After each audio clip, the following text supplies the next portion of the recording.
Om Shanti. Good morning. 21 अप्रैल 2021 प्रातः मुरली बाप दादा मधुबन। आज मीठे बाबा के मीठे बोल। मीठे बच्चे, तुम अभी सत्य बाप द्वारा सच्ची बातें सुन सोझरे में आए हो, तो तुम्हारा कर्तव्य है सबको अंधियारे से निकाल सोझरे में लाना। प्रश्न: जब तुम बच्चे किसी को ज्ञान सुनाते हो तो कौन सी एक बात जरूर याद रखो? उत्तर: मुख से बार बार बाबा बाबा कहते रहो, इससे अपनापन समाप्त हो जाएगा, वर्षा भी याद रहेगा। बाबा कहने से सर्वव्यापी का ज्ञान पहले से ही खत्म हो जाता है। अगर कोई कहे भगवान सर्वव्यापी है तो बोलो, बाप सबके अंदर कैसे हो सकता है? आज का गीत: आज अंधेरे में है इंसान, ज्ञान सूरज चमका दे भगवान। ओम शांति। बच्चों ने क्या कहा और किसको पुकारा? हे ज्ञान के सागर अथवा हे ज्ञान सूर्य बाबा। भगवान को बाबा कहा जाता है ना। भगवान बाप है तो तुम सब बच्चे हो। बच्चे कहते हैं हम अंधेरे में आकर पड़े हैं, आप हमें सोझरे में ले जाओ। बाबा कहने से सिद्ध होता है कि बाप को पुकारते हैं। बाबा अक्षर कहने से लव आ जाता है, क्योंकि बाप से वर्षा लिया जाता है। सिर्फ ईश्वर व प्रभु कहने से बाप के वर्षे की रचना नहीं आती। बाबा कहने से वर्षा याद आ जाता है। तुम पुकारते हो, बाबा हम अंधेरे में आकर पड़े हैं, आप अभी फिर ज्ञान से हमारा दीपक जगाओ, क्योंकि आत्माओं का दीपक बुझा हुआ है। मनुष्य मरते हैं तो 12 दिन दीवा जगाते हैं, एक घृत डालने के लिए बैठा रहता है कि कहाँ दीवा बुझ न जाए। बाप समझाते हैं, तुम भारतवासी सोझरे में अर्थात दिन में थे, अब रात में हो। 12 घंटा दिन 12 घंटा रात, वह है हद की बात। यह तो बेहद का दिन और बेहद की रात, जिसको कहा जाता है ब्रह्मा का दिन, सतयुग त्रेता, ब्रह्मा की रात, द्वापर कलयुग। रात में अंधियारा होता है, मनुष्य ठोकरे खाते रहते हैं। भगवान को ढूंढने के लिए चारों तरफ फेरे लगाते हैं, परंतु परमात्मा को पा नहीं सकते। परमात्मा को पाने के लिए ही भक्ति करते हैं। द्वापर से भक्ति शुरू होती है, अर्थात रावण राज्य शुरू होता है। दशहरे की भी एक स्टोरी बनाई है। स्टोरी हमेशा मनोमय बनाते हैं, जैसे बाइस्कोप नाटक आदि बनाते हैं। श्रीमद् भगवत गीता ही है सच्ची। परमात्मा ने बच्चों को राजयोग सिखाया, राजाई दी, फिर भक्ति मार्ग में बैठकर स्टोरी बनाते हैं। व्यास ने गीता बनाई, अर्थात स्टोरी बनाई। सच्ची बात तो बाप द्वारा तुम अभी सुन रहे हो। हमेशा बाबा बाबा कहना चाहिए। परमात्मा हमारा बाबा है, नई दुनिया का वो रचयिता है, तो जरूर उनसे हमको स्वर्ग का वर्षा मिलना चाहिए। अभी तो 84 जन्म भोग हम नर्क में आकर पड़े हैं। बाप समझाते हैं, बच्चों तुम भारतवासी सूर्यवंशी चंद्रवंशी थे, विश्व के मालिक थे, दूसरा कोई धर्म नहीं था। उसको स्वर्ग अथवा विष्णुपुरी कहा जाता है। यहाँ यह है कंसपुरी। बाप दादा याद दिलाते हैं, लक्ष्मी नारायण का राज्य था। बाप ही ज्ञान का सागर, शांति का सागर, पतित पावन है, न कि पानी की गंगा। सब ब्राइड्स का एक ही भगवान ब्राइड ग्रूम है। यह मनुष्य नहीं जानते, इसलिए पूछा जाता है आत्मा का बाप कौन है, तो मूंझ पड़ते हैं, कहते हैं हम नहीं जानते। अरे आत्मा, तुम अपने बाप को नहीं जानती हो, कहते हैं गॉड फादर। फिर पूछा जाता है उनका नाम रूप क्या है, गॉड को पहचानते हो, तो कह देते हैं सर्वव्यापी है। अरे बच्चों का बाप कब सर्वव्यापी होता है क्या?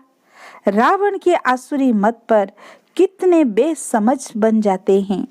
देह अभिमान है नंबर 1, अपने को आत्मा निश्चय नहीं करते। कह देते मैं फलाना हूँ। यह तो हो गई शरीर की बात। असल में स्वयं कौन है यह नहीं जानते। मैं जज हूँ, मैं डॉक्टर हूँ, मैं कहते रहते हैं, परंतु यह रॉन्ग है। मैं और मेरा यह 2 चीजें हैं। आत्मा अविनाशी है, शरीर विनाशी है। नाम शरीर का पड़ता है, आत्मा का कोई नाम नहीं रखा जाता है। बाप कहते हैं मेरा नाम शिव ही है। शिव जयंती भी मनाते हैं। अब निराकार की जयंती कैसे हो सकती? वो किस में आते हैं यह किसी को पता नहीं है। सब आत्माओं का नाम आत्मा ही है। परमात्मा का नाम है शिव, बाकी सब है शालिग्राम। आत्माएं बच्चे हैं। एक शिव सब आत्माओं का बाप है, वह है बेहद का बाप। उनको सब पुकारते हैं कि आकर हमें पावन बनाओ, हम दुखी हैं। आत्मा पुकारती है। दुख में सब बच्चे याद करते हैं और फिर यही बच्चे सुख में रहते हैं तो कोई भी याद नहीं करते। दुखी बनाया है रावण ने। बाप समझाते हैं ये रावण तुम्हारा पुराना दुश्मन है। यह भी ड्रामा का खेल बना हुआ है। तो अभी सब अंधियारे में हैं, इसलिए पुकारते हैं हे ज्ञान सूर्य आओ, हमको सुजरे में ले जाओ। भारत सुख धाम था तो कोई पुकारते नहीं थे, कोई अप्राप्त वस्तु नहीं थी। यहाँ तो चिल्लाते रहते हैं हे शांति देवा। बाप आकर समझाते हैं शांति तो तुम्हारा स्वधर्म है, गले का हार है।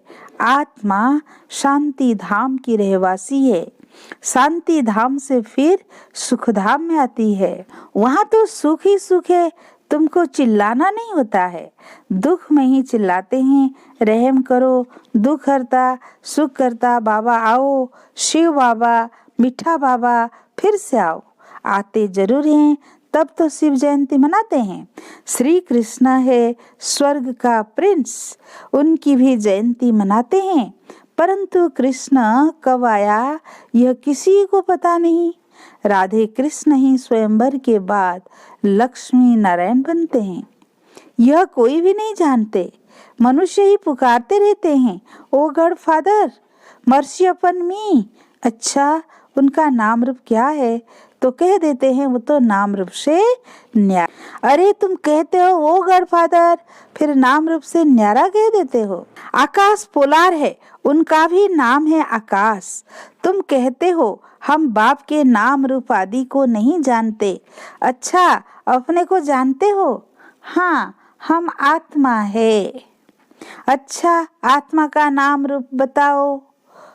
फिर कह देते आत्मा सो परमात्मा है। आत्मा नाम रूप से न्यारी तो हो नहीं सकती है। आत्मा एक बिंदी स्टार मिसल है, भ्रकुटी के बीच में रहती है। जिस छोटी सी आत्मा में 84 जन्मों का पाठ नोंधा हुआ है। यह बहुत समझने की बात है, इसलिए 7 रोज भट्टी गाई हुई है। द्वापर से रावण राज्य शुरू हुआ है, तब से विकारों की प्रवेशता हुई है। सीढ़ी उतरते आए हैं, अब सबको ग्रहण लगा हुआ है। काले हो गए हैं, इसलिए पुकारते हैं हे ज्ञान सूर्य आओ, आकर हमको सोजरे में ले जाओ। ज्ञान अंजन सतगुरु दिया, अज्ञान अंधेरे बिना। बुद्धि में बाप आता है, ऐसे नहीं ज्ञान अंजन गुरु दिया। गुरु तो ढेर हैं, उनमें ज्ञान कहाँ है? उनका गायन है ज्ञान सागर पतित पावन, सर्व का सद्गति दाता एक ही बाप है। फिर दूसरा कोई ज्ञान दे कैसे सकता? साधु लोग कह देते हैं भगवान से मिलने के अनेक रास्ते हैं। शास्त्र पढ़ना, यज्ञ, तप आदि करना, ये सब भगवान से मिलने के रास्ते हैं। लेकिन पतित फिर पावन दुनिया में जा कैसे सकते हैं? बाप कहते हैं मैं खुद आता हूँ। भगवान तो एक ही है, ब्रह्मा विष्णु शंकर भी देवता है, उन्हें भगवान नहीं कहेंगे, उनका भी बाप शिव है। प्रजापिता ब्रह्मा तो यहाँ ही होगा ना, प्रजा यहाँ है, नाम भी लिखा हुआ है प्रजापिता ब्रह्मा कुमारी इंस्टीट्यूशन। तो बच्चे ठहरे ढेर बिके हैं। वर्षा शिव से मिलता है, न कि ब्रह्मा से। वर्षा दादे से मिलता है, ब्रह्मा द्वारा बैठकर स्वर्ग में जाने लायक बनाते हैं। ब्रह्मा द्वारा बच्चों को अडॉप्ट करते हैं। बच्चे भी कहते हैं बाबा हम आपके ही हैं, आपसे वर्षा लेते हैं। ब्रह्मा द्वारा स्थापना होती है विष्णुपुरी की। शिव बाबा राजयोग सिखाते हैं। श्रीमत अथवा श्रेष्ठ श्रेष्ठ भगवान की गीता है। भगवान एक ही निराकार है। बाप समझाते हैं तुम बच्चों ने 84 जन्म लिए हैं। आत्मा परमात्मा अलग रहे बहुकाल। बहुकाल से अलग तो भारतवासी ही थे, दूसरा कोई धर्म नहीं था। वही पहले पहले बिछड़े हैं। बाप से बिछड़कर यहाँ पाठ बजाने आए हैं। बाबा कहते हैं हे आत्माएं, अब मुझ बाप को याद करो। यह है याद की यात्रा अथवा योग अग्नि। तुम्हारे सिर पर जो पापों का बोझ है वह इस योग अग्नि से भस्म होगा। हे मीठे बच्चे, तुम गोल्डन एज से आयरन एज में आ गए हो। अब मुझे याद करो। यह बुद्धि का काम है ना। देह सहित देह के सब संबंध छोड़ मामेकम याद करो। तुम आत्मा हो ना, यह तुम्हारा शरीर है। मैं आत्मा करती है। तुमको रावण ने पतित बनाया है। यह खेल बना हुआ है, पावन भारत और पतित भारत। जब पतित बनते हैं तो बाप को पुकारते हैं, राम राज्य चाहिए कहते भी हैं, परंतु अर्थ को नहीं समझते। ज्ञान देने वाला ज्ञान का सागर तो एक ही बाप है। बाप ही आकर सेकंड में वर्षा देते हैं। अभी तुम बाप के बने हो। बाप से तो सूर्यवंशी चंद्रवंशी वर्षा लेते हो। फिर सतयुग त्रेता में तुम अमर बन जाते हो। वहां ऐसे नहीं कहेंगे कि फलाना मर गया। सतयुग में अकाले मृत्यु होती नहीं। तुम काल पर जीत पाते हो। दुख का नाम नहीं रहता। उनको कहते हैं सुखधाम। बाप कहते हैं हम तो तुमको स्वर्ग की बादशाही देते हैं। वहां तो बहुत वैभव है। भक्ति मार्ग में मंदिर बनाए हैं। उस समय भी कितना धन था। भारत क्या था, बाकी और सब आत्माएं निराकारी दुनिया में थी। बच्चे जान गए हैं ऊंच से ऊंच बाबा अब स्वर्ग की स्थापना कर रहे हैं। ऊंच से ऊंच है शिव बाबा, फिर है ब्रह्मा विष्णु शंकर सूक्ष्म वतनवासी, फिर यह दुनिया। ज्ञान से ही तुम बच्चों की सद्गति होती है। गाया भी जाता है ज्ञान भक्ति और वैराग्य। पुरानी दुनिया से वैराग्य आता है क्योंकि सतयुग की बात सही मिलती है। अब बाप कहते हैं बच्चे मामेकम याद करो। मेरे को याद करते तुम मेरे पास आ जाएंगे। अच्छा, मीठे मीठे सिकील दे बच्चों प्रति माता पिता बाप दादा का याद प्यार और गुड मॉर्निंग। रूहानी बाप की रूहानी बच्चों को नमस्ते। हम रूहानी बच्चों की रूहानी बाप दादा को याद प्यार गुड मॉर्निंग नमस्ते नमस्ते। धारणा के लिए मुख्य सार। फर्स्ट पॉइंट, सिर पर जो पापों का बोझ है उसे योग अग्नि से भस्म करना है। बुद्धि से देह सहित देह के सब संबंध छोड़ एक बाप को याद करना है। सेकेंड पॉइंट, पुकारने व चिल्लाने के बजाय अपने शांत स्वधर्म में स्थित रहना है। शांति गले का हार है। देह अभिमान में आकर मैं और मेरा शब्द नहीं कहना है। स्वयं को आत्मा निश्चय करना है। आज का वरदान, अपनी श्रेष्ठ स्थिति द्वारा माया को स्वयं के आगे झुकाने वाले हाईएस्ट पद के अधिकारी भव। जैसे महान आत्माएं कभी किसी के आगे झुकती नहीं है, उनके आगे सभी झुकते हैं, ऐसे आप बाप की चुनी हुई सर्वश्रेष्ठ आत्माएं कहाँ भी कोई भी परिस्थिति में वह माया के भिन्न भिन्न आकर्षण करने वाले रूपों में अपने को झुका नहीं सकती। जब अभी से सदा झुकाने की स्थिति में स्थित रहेंगे तब हाईएस्ट पद का अधिकार प्राप्त होगा। ऐसी आत्माओं के आगे सतयुग में प्रजा सम्मान से झुकेगी और द्वापर में आप लोगों के यादगार के आगे भक्त झुकते रहेंगे। आज का स्लोगन, कर्म के समय योग का बैलेंस ठीक हो तब कहेंगे कर्म योगी। अच्छा, ओम शांति।